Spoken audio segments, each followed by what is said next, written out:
이번에는 이제 이진연산인데요. 이진연산 같은 경우는 맨 앞에 이제 부호가 와요. 그리고 양수일 때는 0, 음수일 때는 1입니다. 부호 다음에 이제 수가 오는 거고, 이것도 안 잊어먹는 방법이 있어요. 음수 같은 경우는 그러니까 마이너스 개념이니까 마이너스가 서 있다 또는 1이 피곤해서 누워 있다 이렇게 생각하시면 돼요. 음수는 1입니다. 1. 양수는 0이고 양수의 0, 음수는 1. 이진연산이라는 거는 이진 정수 데이터를 표현한다라는 거고, 우리 정수는 뭐예요? 소수점이 없는 수 기억나시죠? 그리고 방금 전에 살펴봤듯이 부호 비트가 오는 거고 수가 나타나는 거죠. 이렇게 표현한다라는 거. 그리고 표현 범위는 작아요. 하지만 연산 속도는 빠르다. 당연히 표현 범위가 작으니까 연산 속도는 빠르다라는 거고, 그 다음에 얘는 조심하실 게 있어요. 이진연산 같은 경우는 양수값은 나타낼 수 있는 방법이 세 가지가 있는데, 부호와 절대치 우리가 이미 살펴본 거거든요. 부호와 1의 보수, 부호와 2의 보수 세 가지가 있습니다. 이 세 가지만 알아도 문제를 맞출 수 있는 문제가 있어요. 이렇게 세 가지가 있는데, 양수값은 이 세 가지 모두 똑같아요. 표현 방법이 모두 같다. 요거 맞다 틀리다 장난 잘 치시니까 조심하시고요. 이진연산에서 양수값은 세 가지 표현 방법이 다 똑같습니다. 하지만 음수 표현법은 달라요. 첫 번째, 부호와 절대치. 맨 앞에 이제 부호를 나타내는 거예요. 방금 전에 배운 대로 양수는 0, 음수는 1로 부호를 나타내고, 뒤에는 절대치로 나타내면 돼요. 그래서 최상위 가장 앞에 있는 비트는 양수는 0, 음수는 1로 표현하고, 나머지 비트는 절대치로 표현한다. 절대치라는 거는 뭐냐면, 이제 잠시 후에 우리 여기 이진수 하는 방법, 진법 변환 할 때 제가 강의해 드리려고 했었는데 오늘 해야 될 것 같아요. 이때 잠깐 배우기로 하고요. 그 다음에 부호와 1의 보수. 부호와 1의 보수는 똑같아요. 맨 앞에 최상위 비트는 똑같이 옵니다. 그런데 보세요. 부호와 절대치의 부호 비트를 제외하고, 그러니까 맨 앞에는 제외하고 부호니까 바로 이 부분. 나머지 비트를 바꾸는 거예요. 0은 1로, 1은 0으로. 그냥 뒤집어 버리면 그게 1의 보수예요. 다시 한번요.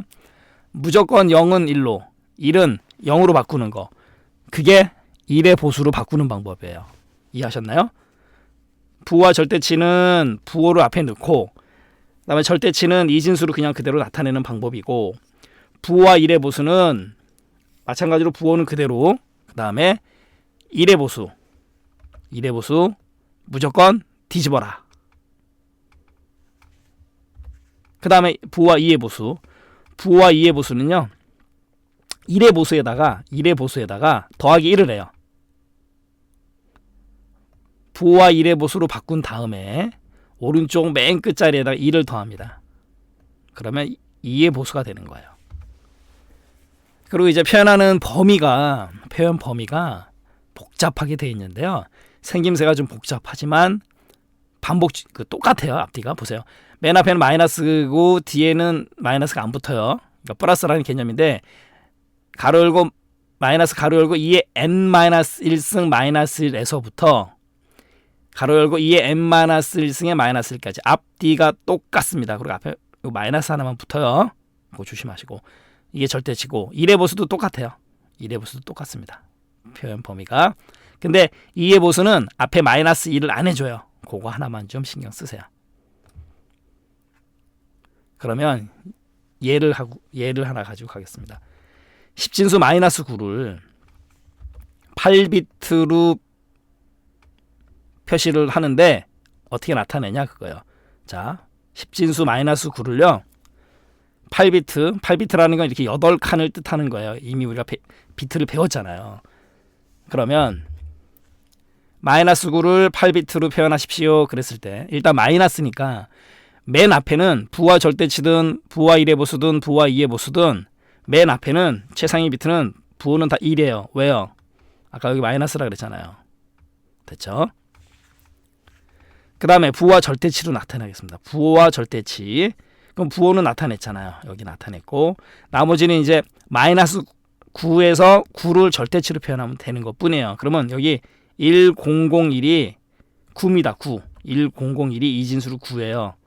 그러니까 8비트니까 여기 두 번째, 세 번째, 네 번째 남잖아요. 여기는 그냥 0을 채워주면 되는 거예요. 의미 없는. 그래서 부와 절대치로 마이너스 9를 표현하는 거는 1, 0, 0, 0, 1, 0, 0, 1. 그러면 맨 앞에가 여기가 1이니까 마이너스, 그리고 1001은 9, 마이너스 9구나, 이렇게 하는 거예요. 부와 절대치로 표현했다라고 했을 때 여기 있잖아요. 9, 1001. 잠시 후에 이진법은 배우기로 하고, 그 다음에 부와 1의 보수. 부와 1의 보수를 어떻게 나타내느냐. 부와 1의 보수는 여기는 당연히 마이너스 9니까 똑같이 마이너스인데 1의 보수로 바꾸는 거니까 어떻게 해요?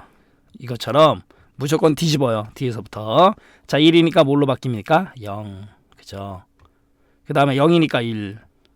0이니까 1. 1이니까 여기 0. 0이니까 1. 0이니까 1. 0이니까 1.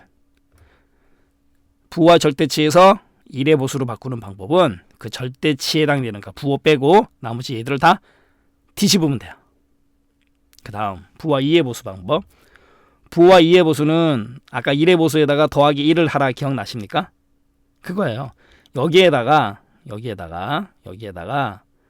더하기 1을 하는 것뿐이에요. 더하기 1을 합니다. 더하기 1. 더하기 1 하면 어떻게 돼요? 그럼 0하고 1 더하면 뭐가 되는 거예요? 1 나오잖아요. 그리고 자리 올림이나 이런 게 없잖아요. 그러니까 나머지 똑같은 거죠. 이게 부와 2의 보수예요. 그러면 시험 문제에 이렇게 내는 거죠. 마이너스 9를 부와 절대치로 나타내시오. 마이너스 9를 부와 1의 보수로 나타내시오. 마이너스 9를 부와 2의 보수로 나타내시오. 그러면 여러분이 출제위원이면 어떤 걸 시험 문제 내시겠습니까? 부와 2의 보수를 내겠죠. 왜요? 얘 구한 다음에 1의 보수 바꾸고 1의 보수에서 더하기 1을 해야 되니까 여러 단계를 거치게끔 하겠죠. 그게 부와 2의 보수예요. 이렇게 해서 이진연산에 대해서 살펴봤고요. 넘어가기 전에 우리 이진법 바꾸는 방법 여기서 좀 하고 가겠습니다. 이거 같은 경우는 우리가 이제 엑셀에서 함수를 가지고 바꾸는 방법을 말씀드렸잖아요. 우리 시험 기준 함수는 아니에요. DC라는 건 데시말 10진수를 뜻하고 to BIN은 바이너리의 약자거든요. 그러니까 10진수를 2진수로 바꾸는 함수예요. 이렇게 해서 바꿨습니다. 이렇게 바꿨어요. 그리고 여기 1, 10, 11, 100, 101, 111, 10, 110, 111 얘들은 왜 세 자리냐면 아까는 우리가 8비트로 표현한다, 4비트로 표현한다 그랬을 때를 의미하는 거죠. 그럼 여기서부터 좀 표현하겠습니다. 자, 10진수 0을요 2진수로 바꾸는 방법이에요. 이거는 수학 시간에 배우는 방법이 아니고 컴퓨터 시간에 배우는 방법이라고 생각하시면 돼요. 그러니까 커마 시간에 배우는 방법이다 이렇게 생각하시면 돼요. 자, 0을 2진수로 바꾸는데 어떻게 하냐면 여기 8kg, 4kg, 2kg, 1kg가 있다고 가정할게요. 저울이. 그리고 얘는 0kg잖아요. 0kg니까 8kg 저울이 그냥 0. 그러니까 0은 불이 안 들어온다는 상태. 1은 불이 들어오는 상태라고 가정하겠습니다. 자, 다 불이 들어오면 안 되죠. 왜요? 빵키로니까. 네, 됐네요. 0000이 10진수 0을 2진수로 바꾸면 000 0이에요. 요번에 1을 갖다 2진수로 바꾸겠습니다. 그러면 1kg잖아요. 그럼 어디에 불이 들어오면 돼요? 1kg 저울 여기에 불이 들어오면 되죠. 불 들어왔어요. 나머지는요. 의미 없으니까 0, 0, 0 넣어줘요. 10진수 1을 2진수로 바꾸면 0001이에요. 이렇게 바꾸고 나가는 겁니다. 그럼 2는요. 2kg니까 여기만 불이 들어오면 되죠? 1. 나머지는요. 그냥 0 채워주면 되는 거예요. 그럼 10진수 2를 2진수로 바꾸면 0010. 이제 3이 문제네요. 3은 왜 문제예요? 3kg가 없잖아요. 저울이. 2kg하고 1kg 불 들어오게 하면 되죠. 두 개 더하면 되잖아요. 그죠? 여기가 11이니까 얘 두 개를 더하면 3이 되잖아요. 이제서부터는 그렇게 가는 거예요. 그럼 여기 0, 0. 10진수 3을 2진수로 바꾸면 0011이구나. 여기 있잖아요. 11. 요건 두 자리로 나타낸 거고 요건 네 자리로 표현한 것뿐이고. 그 다음에 4 같은 경우는요. 여기 4kg의 불이 들어오면 되는 거고. 나머지는 0, 0, 0. 4kg. 0100, 100 맞잖아요. 5 갈까요? 5는요. 마찬가지로 5도 이제 문제죠. 5kg 저울이 없으니까 그러면 4km 불 들어오게 하면 되고 1km 불 들어오게 하면 4하고 1 더하면 5가 되잖아요. 0, 0. 이해하셨나요? 지금 잠깐 강의 놓치신 분들은 이게 뭔 소리지 하실 분이 계실 거예요. 잠깐 뒤로 갔다 다시 오셔야 돼요. 자, 6 같은 경우는 4km하고 2km, 그죠? 4km하고 2km, 나머지 0, 나머지 0 이렇게 110 맞잖아요. 110. 7 같은 경우는요. 4km, 2km, 1km, 111. 맨 앞에 0 넣어주면 되고 10진수 7, 0, 111, 0, 111 맞잖아요. 8은요. 여기에 불 들어오면 되죠. 8km에 나머지 0, 0, 0.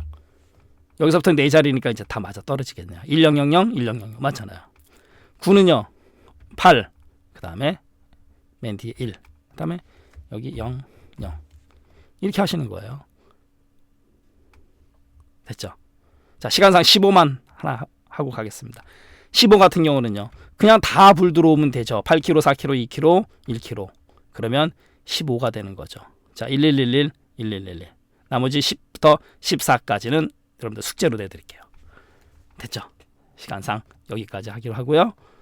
나머지 거는 숙제로 내드리고 이렇게 해서 이진연산에 대해서 살펴봤습니다. 다시 한번 강조해드리는 거, 양수값은 모두 똑같다. 하지만 음수 표현은 이렇게 달라진다라는 거. 부호 양수일 땐 0, 음수일 땐 마이너스 1일 때는 그 음수일 때는 1, 마이너스일 땐 1이고 양수 더하기일 땐 0. 이거 조심하시고 그 다음에 또 하나 조심하실 건 뭐라고요? 요 세 가지 방법이 있다라는 거만으로도 시험 문제를 맞출 수 있다라는 거. 그 다음에 부호 나타내고 절대치 나타내고 부호와 1의 보수는 무조건 뒤집어라. 부호와 2의 보수는 거기다 1을 더하라. 네, 됐네요. 부동소수점 형식. 부동소수점이라는 거는 우리 플로팅 포인트 기억나시죠? 소수점이 있는 수. 그게 바로 부동소수점인데 맨 앞에 부호가 오는 건 같아요. 이진연산하고. 마찬가지로 양수일 때 더하기일 때 0이고 그 다음 음수일 때는 1입니다. 같아요. 그런데 얘는 부호 다음에 지수부, 가수부. 지가 이렇게 외우세요. 그랬었죠. 지수부라는 거는 거듭 제곱수를 의미하는 거고 가수부라는 거는 가로 열고 소수부 이렇게 써드렸잖아요. 소수점 아래 수를 뜻하는 겁니다. 그래서 부호, 지가, 부동소수점은 이렇게 생겼어요. 소수점이 있는 이진 실수 연산에 사용되는 게 바로 부동소수점, 이진 실수 연산. 그리고 대단히 큰 수나 작은 수 표현이 가능해요. 그렇기 때문에 속도는 느립니다. 이걸 갖고 어떻게 장난을 치냐면 이렇게 장난을 쳐요. 보세요. 부동소수점 같은 경우는 대단히 큰 수나 작은 수 표현이 가능하다. 속도는 느리다. 이거하고 우리 방금 전에 배운 이진연산 같은 경우는 정수잖아요. 그래서 표현 범위는 작으나 연산 속도는 빠르잖아요. 얘하고 부동소수점에서 얘하고 섞어버려요.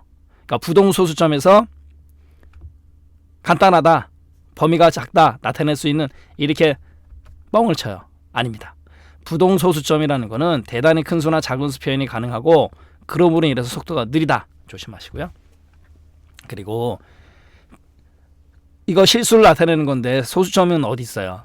나타내지 않아요. 얘는 지수부와 가수부 사이에 묵시적으로 있는 걸로 간주하는 거예요. 그래서 자리수에 포함되진 않아요. 이런 것도 맞다 틀리다 조심하시고요. 소수점은 자리수에 포함되지 않고 묵시적으로 지수부하고 가수부 사이에 있는 것으로 간주하자 그거예요.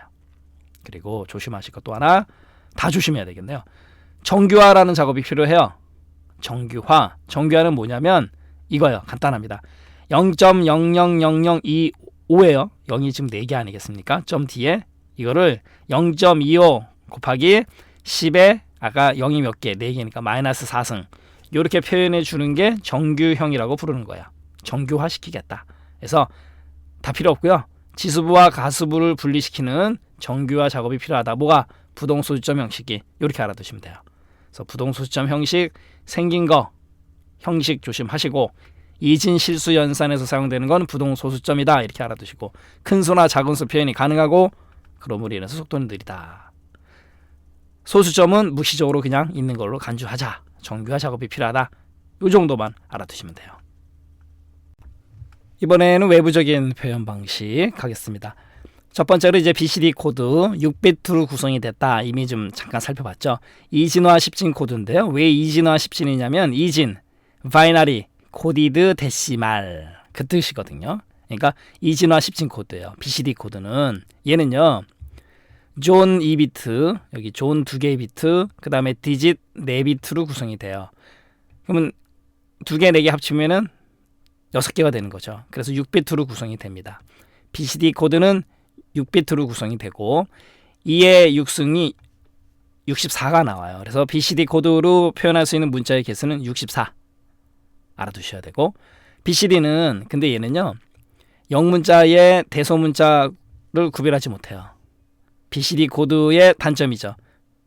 알고 가셔야 됩니다. BCD 코드는 대소문자를 구별하지 못한다.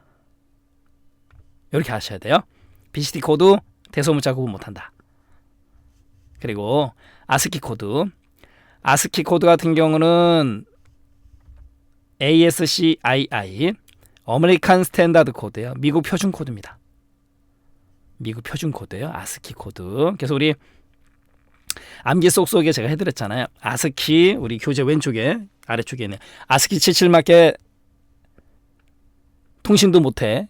예전에 이렇게 해드렸거든요. 근데 어느 분이 되게 좋은 의견을 주셨어요. 왜 77맞은데 통신을 못하냐. 그래서 제가 좀 바꿨습니다. 올해서부터는 아스키 77맞은데 통신은 잘해. 뭔 소리냐. 아스키 코드는 7비트고요. 통신에서 이용이 됩니다. 외우세요.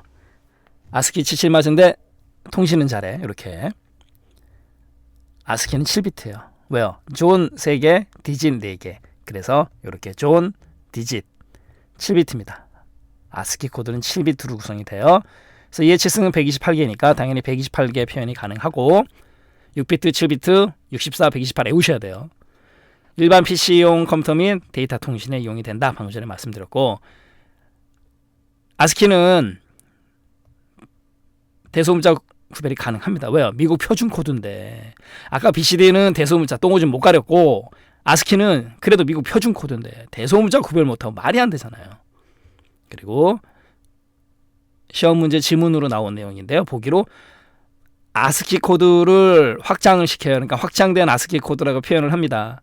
근데 뭐 확장을 해봐야 하나 비트 확장했어요.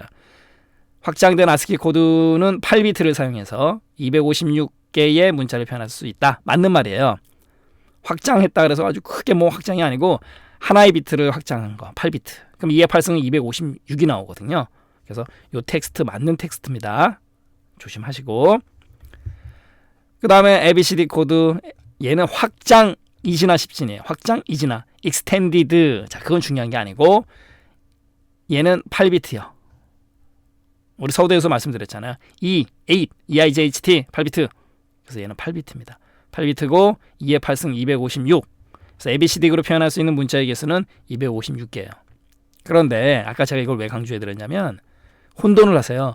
아스키 코드에다가 하나 확장해가지고 8비트가 되면 ABCD 코드가 되는 거예요? 아니에요. 별개입니다. 조심하셔야 돼요. 존 4비트, 디짓 4비트. 그래서 얘는 8비트가 되는 거고 2의 8승은 256개. 그리고 얘는 대형 컴퓨터에서 사용을 해요. 대형 컴퓨터에서 사용하는 범용 코드입니다. 요 세 가지 시험 문제에서 잘 다루기 때문에 혼돈하지 않을 정도로 여러분들이 머릿속에 넣어두셔야 돼요. 중요합니다. 6비트, 7비트, 8비트 외우시고 64, 128, 256 대소문자 구별 못함 통신 범용 이렇게 알아두셔야 돼요. 그 다음에 이제 요즘 시험 문제에서 잘 나오고요. 앞으로도 계속 출제가 예상되는 유니코드 가겠습니다. 유니코드는요. 유니 몇 글자요? 2글자. 그래서 2바이트 코드입니다. 2바이트인데요.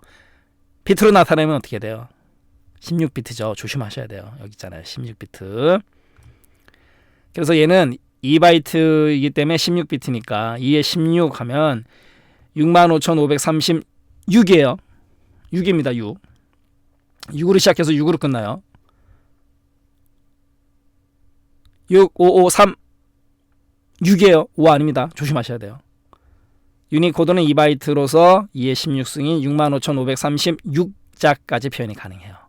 근데 얘는 또 조심하셔야 되겠어요. 세계 각 나라의 언어를 표현할 수 있는 국제 표준 코드예요. 그래서 시험 문제 이젠 잘 나옵니다. 우리 한글 같은 경우는 이제 조합, 완성, 뭐 옛글자 이런 거 다 표현이 가능해요. 맞다 틀리다 나올 수 있겠죠? 신경 쓰시고 그 다음에 이제 한글 같은 경우 우리 초성, 중성, 그 다음에 종성 그래서 19개, 21개, 28개 이렇게 있는데 이걸 갖다가 조합을 시켜요. 그래서 11172 외우셔야 돼요. 6536과 마찬가지로 11172 개의 모든 한글을 표현합니다. 그래서 유니코드 가지고 시험 문제 맞다 틀리다 낼 확률 높으니까 유념하시고요. 2바이트 당연히 16비트 6536 11172 외우기 쉽죠? 1172개의 코드로 모든 한글을 표현한다. 이런 것들도 맞다 틀리다 나올 수 있으니까 정말 조심하셔야 돼요. 외부적인 표현 방식은요. BCD, 아스키, 에비스틱, 유니코드는 달달달 암기 머릿속에 반드시 넣어두십시오. 이거는 제가 다시 한번 강조해드리도록 하겠습니다. 에라 검출 및 교정 코드 가겠습니다. 페리티 체크 비트는 뭐냐면요. 원래 데이터에다가 한 개의 비트를 추가를 시켜요. 그래가지고 얘가 1의 개수가 홀수개냐 짝수개냐 그걸 구분하는 겁니다. 그래서 두 가지 방법이 있어요. 홀수 체크법이 있고요. 짝수 체크법이 있습니다. 홀수, ODD, 오드 그러면은 홀수란 뜻이 있거든요. 오드, 아드 편하게 발음하세요. 아드 체크 같은 경우는 이제 홀수 체크법이라고 하는데 ODD가 이게 홀수라는 뜻이 있는 걸 외우세요. 우리 엑셀에서 함수도 ODD입니다. 함수로 있어요. 그러니까 여기서 외우세요. ODD. 그 다음에 짝수 같은 경우는 2분이 짝수라는 뜻이 있어요. 2VEN. 그런데 이게 시험장 가면 헷갈리거든요. 어떤 게 짝수가 어떤 게 홀수였지? 쉬운 방법 알려 드릴게요. ODD 숫자 홀짝 홀이죠. 2분은요 홀짝 아주 다행이에요. 개수대로 홀짝입니다. ODD 3개니까 홀수, 2분 4개니까 짝수예요. 혼돈하지 마시고. 시험 문제 홀수 체크법, 짝수 체크법 이름은 쉬워요. 1의 개수가 홀수인지 짝수인지 체크하는 것 뿐인데 중요한 건 뭐냐면 홀수 체크법은요. 다른 말로 기수 체크라 그래. 기수. 짝수 체크는요. 우수 검사라고 합니다. 그러면은 만약에 여러분들이 출제위원이면은 홀수 체크법, 짝수 체크법 이렇게 내시겠어요? 기수 체크법, 우수 체크법으로 내시겠어요? 이걸로 내실 거죠? 그쵸? 맞습니다. 시험 문제 이걸로 내면 기수 검사 그러면 이게 홀수야 짝수야? 우수 검사가 짝수야 홀수야? 헷갈릴 수 있거든요. 한 번에 끝나겠습니다. 짝수 체크 2분 2VEN 짝수 우수 검사입니다. 우수 짝수 우수 뭐야? 여러분들 우리 박수 칠 때 우 짝짝 우 하고 짝짝짝 박수 치잖아요. 아 우수 짝수 우수 짝수 홀수는 기수예요. 그렇게 알아두세요. 짝수 짝짝짝 박수 칠 때 우 하는 거 우수입니다. 그렇게 알아두시면 돼요. 그게 바로 페리티 체크 비트고 요번에 이제 해밍 코드는 얘는요 교정까지 가능해요. 정말 유명합니다. 에러를 검출해주고요 교정까지 해주는 고마운 코드예요. 땡큐 해밍. 에러 검출과 교정이 가능한 코드. 요 텍스트 그대로만 알아두시면 돼요. 해밍 교정까지 가능한 코드. 교정까지 해주마. 해밍 코드. 좀 디테일하게 들어가면 최대 2비트까지 에러를 검출하고요. 한 개의 비트를 에러 교정을 해줘요. 일반적으로 이제 우리 8421 코드 기억나십니까? 우리 이진수 바꿨을 때 제가 이진수 바꾸는 법 할 때 가르쳐드린 거 8421 기억나시죠? 걔가 코드예요. 실은요. 8421 코드입니다. 841 코드의 3개 비트의 짝수 페리티를 추가해서 구성해요. 자, 이 정도 들어가면 굉장히 깊이 들어가는 내용이니까 에러 검출과 교정이 가능한 코드, 해밍 코드 이렇게 알아두시면 돼요. 페리티 체크 비트 같이 알고 가셔야 되고 중요합니다. 그 다음에 이번에는 순환 중복 검사 CRC 앞뒤로 C가 중복되죠? 그렇게 알아두시면 돼요. CRC로 나올 수도 있으니까 순환 중복 검사. 얘 같은 경우는 다항식 코드를 사용해서 오류를 검출해요. 다항식 집단 에라에 대한 신뢰성 있는 에라 검출을 위해서 사용한다. 순환 중복. 그 다음에 블록 합, 말 그대로 블록 썸 체크의 약자예요. BSC, 블록 합을 검사하겠다라는 거고, 얘는 페리티 검사의 단점을 보완한 검사 방식이에요. 예, 단점을 보완한 거. 그 다음에 정마크 부호 방식. 얘는 페리티 검사, 검사가 코드 자체적으로 이루어지는 방식인데 중요한 거는요, 여기 이 아웃 오브 오 코드, 그 다음에 비키너리 코드, 이런 것들이 있는데, 이 아웃 오브 오 코드라는 건 뭐냐면 5개 중에서 1의 개수가 2개, 그거를 체크하는 거예요. 정마크 부호 방식. 자, 그러면 이 에라 검출 및 교정 코드는 시험 문제 어떻게 났냐면요, 이렇게 났어요. 다음 중 전성 오류 검출, 전성 에라 검출 방식이 아닌 것은, 그래가지고 페리티, 그 다음에 뭐 순환, 정마크, 요게 나오면서 얘가 시험 문제 보기로 나갔어요. CSMA CD요. 그래서 여기 넣어드렸습니다. 우리 교재 2단 쪽에. CSMA CD는 뭐냐면 캐리어 센스. 통신에서 캐리어라는 거는 우리 실생활에서 캐리어라는 거는 이렇게 옮겨주는 개념이잖아요. 여기서는 반송파라고 번역을 해요. 반송파, 센스는 뭐예요? 우리 감각. 그죠? 여기서는 감지입니다. 멀티플 액세스, 다중 접근이죠. 그래서 반송파, 감지, 다중 접근, 이렇게 번역을 해요. 그 다음에 컬리전, 충돌이라는 뜻이거든요. 충돌을 디텍션으로 무슨 뜻이에요? 검사하는 거죠. 그래서 충돌 검사, 이런 뜻이거든요. 얘는 간단해요. 뭐냐면 누가 쓰고 있으면은 화장실을 누가 쓰고 있으면 우리가 못 쓰잖아요. 똑똑똑 누가 쓰고 있어요. 아, 못 쓰는구나. 나올 때까지 기다려야 되죠. 얘가 그거예요. 얘는 뭐냐면 여러 사람이 다중 접근을 합니다. 다중 접근을 해요. 그러면 다 같이 접근하면 충돌 나잖아요. 그 충돌을 검사하는 거예요. 그래서 얘는 전성 오류 검출 방식이 아니에요. CSMA CD는요. 그래서 얘네랑 섞어놓고 문제로 냈다고요. 갈까요? 데이터의 충돌을 방지하기 위해 송신, 보내는 거죠. 송신 데이터가 없을 때만 데이터를 송신하고, 다른 사람이 쓰고 있으면 안 보내요. 다른 장비가 송신 중일 때는 송신을 멈춰버리는 거. 그냥 그 개념이에요. 용어는 어려워요. CSMA CD. 하지만 별거 없습니다. 다른 사람이 송신하고 있어요. 그럼 안 하는 거예요. 간단합니다. 그러니까 얘는 전송 오류 검출 방식이 아니에요. 그리고 아직 안 배웠지만 성형이나 스타형, 버스형 같은 랜에서 사용하는 방식이에요. 랜이라는 건 로컬 에리어 네트워크, 근거리 통신망이거든요. 우리 통신 배울 때, 정보통신 할 때 성형, 버스형 무언지 배울 거니까 그냥 여기에서는 CSMA CD라는 이 방식은 성형이나 버스형 랜에서 이용한다. 이 정도만 좀 알아두시고요. 그리고 제일 중요한 거, 전송 오류 검출 방식이다 아니다라는 거 다시 한번 강조해 드리도록 하겠습니다. 이번에는 이제 주소를 지정하는 방식인데요. 접근 방법에 따라서 분류를 해요. 첫 번째로 이제 묵시적인 주소 같은 경우는 뭐냐면 묵시적으로 있는 걸로 가정을 하겠다라는 거죠. 그래서 스택 구조라는 게 있고, 이 스택 구조라는 거는 주소가 없다 그래서 0 주소 방식 이렇게 불러요. 그래서 메모리 참조 횟수가 없습니다. 그러니까 좀 어려운 개념인데, 스택이라는 거는 0 주소예요. 그러니까 아무튼 주소가 없다라는 거잖아요. 그래서 여기 스택이라는 거를 해드렸는데, 아주 오래전에 이제 시험 문제 나온 적이 있었는데, 스택이라는 거는요, 뜻만 알면 그냥 게임이 끝나요. 스택은 사전적인 의미가 뭐냐면 이렇게 뭘 쌓아놓는 거 있죠. 뭐 책을 쌓아놓든, 우리가 쌓아놓는 거 많이 볼 때가 뷔페 가시면 접시들 막 이렇게 쌓아놓잖아요. 그게 스택이에요. 그러면 자, 뷔페를 갔다고 가정을 하겠습니다. 그럼 접시를 찾았어요. 접시들이 쌓여 있잖아요. 그럼 어디에 있는 걸 꺼내야 돼요? 네, 맨 위에 있는 걸 꺼내야 되죠. 맞아요, 그겁니다. 굳이 밑에 있는 것부터 꺼내려고 하면 그거 다 위에 있는 거 덜어내야 되고, 그죠?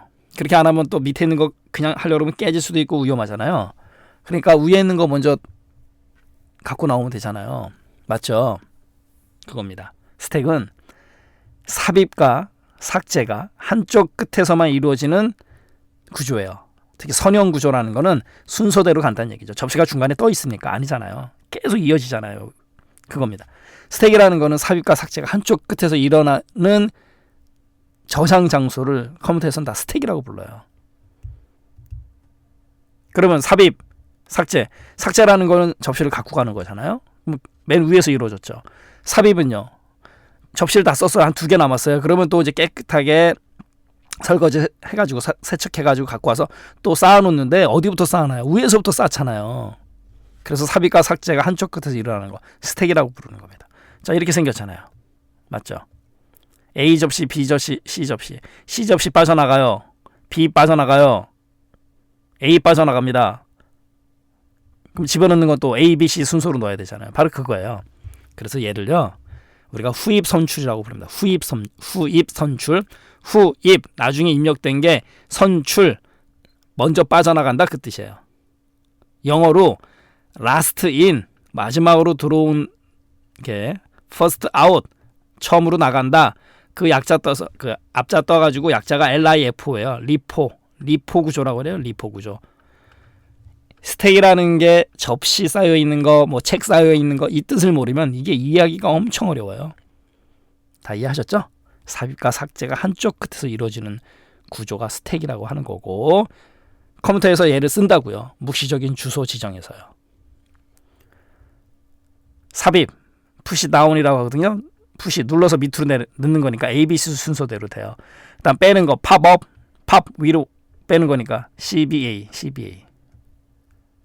굉장히 중요한 개념이기 때문에 스택 이렇게 생긴 거예요.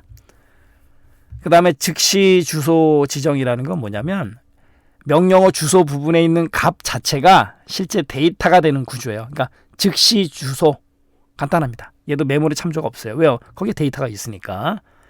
그 다음에 직접 다이렉트라는 거는 어떤 주소가 있어요. 갔더니 거기에 데이터가 있어요. 그겁니다. 간접이라는 거는 갔더니 거기에 데이터가 있는 게 아니고 또 데이터가 있는 주소가 또 있어요. 그게 간접이에요. 그래서 직접은 참조 횟수 1회, 간접은 2번이 되겠죠. 2번 이상이. 이렇게만 알아두시면 되고요.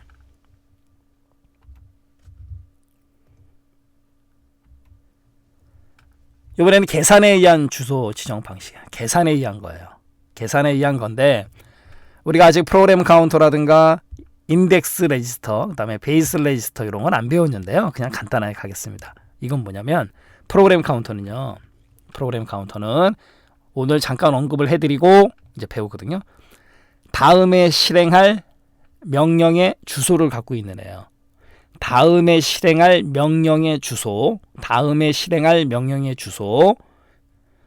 인덱스라는 거는 어떤 기준점이에요.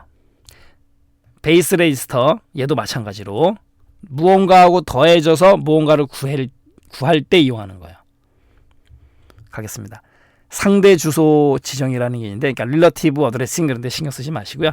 상대적인 거다. 상대 주소. 얘는 프로그램 카운터, 다음에 실행할 명령어의 주소를 갖고 있는 프로그램 카운터하고 주소 부분의 값을 더해요. 그게 바로 상대 주소고, 인덱스는 인덱스 레지스터의 주소 개를 이용해서 구합니다. 인덱스 레지스터 주소 부분의 값을 더하는 거 인덱스 주소고, 베이스 주소는 베이스 레지스터에 있는 값을 가지고 더해서 주소를 구하는 거, 그게 베이스 주소 지정 방식이에요. 그래서 상대, 인덱스, 베이스 이렇게만 알아두시면 돼요. 그래서 인덱스 주소 지정 방식은 인덱스 레지스터가 사용되고, 베이스 주소 지정 방식은 베이스 레지스터 값이 사용되고, 이렇게요. 상대는 프로그램 카운터 요거 하나만 이렇게만 알아두시면 돼요. 계산에 의한 주소 지정 방식입니다. 그래서 이런 부분들은 우리 커말보다는 정보 처리 개념에서 더 중요하게 다루는 내용들이거든요. 이번에는 실제 기억 장소와 연관이 있는 주소 지정 방식인데요. 절대 번지라는 게 있어요. 앱솔루트 어드레스, 그래서 절대, 이 앱솔루트가 이제 절대라는 뜻이 있기 때문에 절대 번지는요 이거예요. 기억 장치 고유의 번지로서 0, 1, 2, 3과 같이 16진수로 약속해서 순서대로 정해놓은 번지, 그게 절대 번지예요. 순서대로 정해놓은 거 0, 1, 2, 3, 4, 16진수로 이 텍스트가 예전에 정보처리 기능사 기출문제에서 나온 텍스트 그대로거든요. 기억장치 고유의 번지로서 0, 1, 2, 3과 같이 16진수, 우리 16진수 기억나시잖아요. 약속해서 순서대로 정해놓은 번지는 무엇이라 합니까? 정답은 절대 번지. 네. 정보처리 기능사에서 이렇게 출제된 적이 있었거든요. 이렇게 알아두시고, 상대 번지, 상대 번지는 말 그대로 상대적인 개념이에요. 별도의 지정된 번지를 기준으로 해서 상대적으로 나타내는 번지, 상대 번지, 그 정도 개념만 알고 하시면 돼요. 상대, 릴러티브 어드레스, 영어는 중요한 게 아니고요. 네, 지금 1급 교재를 가지고 강의를 들으시는 분들은 여기서 섹션이 끝나는 거예요. 그런데 2급 교재를 가지고 계신 분들은 지금 9번 보수라고 나와 있죠. 네, 그래서 지금 1급을 대비하시는 분들도 마찬가지고 2급 대비하시는 분은 이제 9번 보수까지 들으셔야 되고 같이 이어가겠습니다. 그리고요, 1급 대비하시는 분들은 이제 다음 섹션 5섹션에 이어지지 않습니까? 이어지는데 2급을 대비하시는 분들은 책의 내용은 없지만 다음 5섹션에서도 강의를 제가 들어주세요라고 당부를 드리겠습니다. 왜 그러냐면 저는 2급 보니까는 진법 변환, 진수 몰라도 됩니다. 그런 거 아니에요. 아셔야 됩니다. 우리 이진수, 16진수 기억나시잖아요. 이진수 바꾸는 거 841 코드를 가지고 바꾸는 거 제가 해드렸잖아요. 아셔야 돼요. 그렇기 때문에 책은 여기서 끝이지만 여러분들 강의는 들으시기 바랍니다. 이해하셨죠? 자, 이 내용은 1급에서도 또 나오니까 1급 대비하시는 분들 들으셔야 돼요. 보수 가겠습니다. 보수라는 거는 컴플리먼트, 보수라는 의미는 여러 가지가 있죠. 일하고 받는 그것도 보수라고 하고, 여기서는 컴플리먼트는요, 보충해주는 수가 보수예요. 컴플리먼트는 보충해주는 수, 보수 이렇게 하세요. 얘는 1의 보수, 2의 보수 이미 우리가 살짝 배웠거든요. 보세요. 컴퓨터에서는 이진법을 쓰니까 1의 보수, 2의 보수 이렇게 나눠주는 거예요. 입력값을 완전히 뒤집어 버리는 거, 반전된 거. 그래서 0은 1로 바꾸고 1은 0으로 바꾸는 거. 이게 바로 1의 보수를 하는 거죠. 그러니까 1의 보수 어떻게 합니까? 물어보면 0은 1로 바꾸고 1은 0으로 바꿔라. 그러면 그게 1의 보수로 된 거예요. 예를 들어서 A는 100, 110, 요 조그마한 2는 이진수를 뜻한다라는 거예요. 얘를 1의 보수로 바꾸면 어떻게 될까요? 그래놓고 A의 바 이렇게 표시해요. A의 바 어떻게 표시합니까? 뒤에서부터 갈까요? 뒤에서부터 앞으로 가면서 무조건 0은 1로, 1은 0으로 바꾸세요. 그럼 어떻게 돼요? 여기서 이걸로 갈게요. 1, 0, 0, 1, 1, 0 여기 있잖아요. 1의 보수로 바꾼 거예요. 이미 알고 계신 거예요. 그 다음 2의 보수는요. 어떻게 알아? 1의 보수에다 1을 더하라. 1의 보수에다 1을 더하라. 기억나시죠? 그러면 100, 110 2의 보수를 구하라. 그럼 먼저 1의 보수를 구해야 되겠죠. 자, 1의 보수 구한 거. 여기다가 더하기 1을 한다고요. 더하기 맨 뒤에다 1을 하면 1하고 1 더하면 0이 되면서 자리 올리면 하나 올라가잖아요. 이렇게 되잖아요. 그럼 나머지 건 똑같잖아요. 됐죠? 이게 바로 보수라는 개념이에요. 1의 보수, 2의 보수. 그런데 이미 바꾸는 방법은 다 아시잖아요. 1의 보수는 다 뒤집어라. 2의 보수는 1의 보수에다 1을 더하라. 아시는 거잖아요. 그런데 그럼 보수를 왜 쓰냐고요, 컴퓨터에서. 바로 이겁니다. 이게 나오면 시험 문제에서 이게 또 나올 확률이 높은 거예요. 컴퓨터는요, 더해주는 기계를 가산기라고 하고 빼주는 기계를 감산기라고 해요. 네, 그렇게 얘기합니다. 그런데 컴퓨터에서는 빼주는 기계가 없어요. 감산기가 없습니다. 그러면은 컴퓨터에서 어떻게 빼기를 해요? 컴퓨터에서는요, 보수를 취해요. 보수를 취해서 가산을 하게 되면 감산의 빼기의 효과가 있습니다. 그거 뭐여서 제가 시간상 다 증명해 드리기는 어려운데 갈까요? 보수를 사용하지 않으면 가산기 이외에 감산기를 따로 두어야 된다. 그리고 보수를 사용하면, 보수라는 개념을 사용하게 되면 감산 과정을, 빼는 과정을 가산으로 계산할 수 있기 때문이다 라는 거예요. 그래서 컴퓨터 내에서 감산의 원리는 보수의 가산이에요. 보수의 가산. 보수하고 가산이 만나게 되면 뺄셈의 원리가 됩니다. 네, 그래서 보수를 사용하는 거예요. 다시 한번요. 컴퓨터에는 빼주는 기계, 감산기가 없다. 왜? 보수의 개념을 가지고 가산하게 되면 빼기 효과, 감산의 효과가 있기 때문에 보수를 사용한다라는 거죠. 누가요? 컴퓨터가요. 우리는 알 바 아니고요. 컴퓨터가 그렇게 내부에서 그렇게 한다는 얘기입니다. 네, 이렇게 해서 우리 4섹션 굉장히 강의가 길게 길게 왔습니다. 여러분들 오늘 이 4섹션 강의 끝나고 난 다음에 반드시 제가 숙제 내드린 거 기억나시죠? 이론을 확인하는 기출문제 반드시 풀어보셔야 되고, 그 다음에 교재를 가지고 강의 내용 다시 한번 꼼꼼하게 체크 정리하셔야 됩니다. 강의만 듣고 그냥 책 덮으시면 아무 효과 없습니다. 네, 이상 마치도록 하고요. 다음 섹션 시간에 뵙도록 하겠습니다.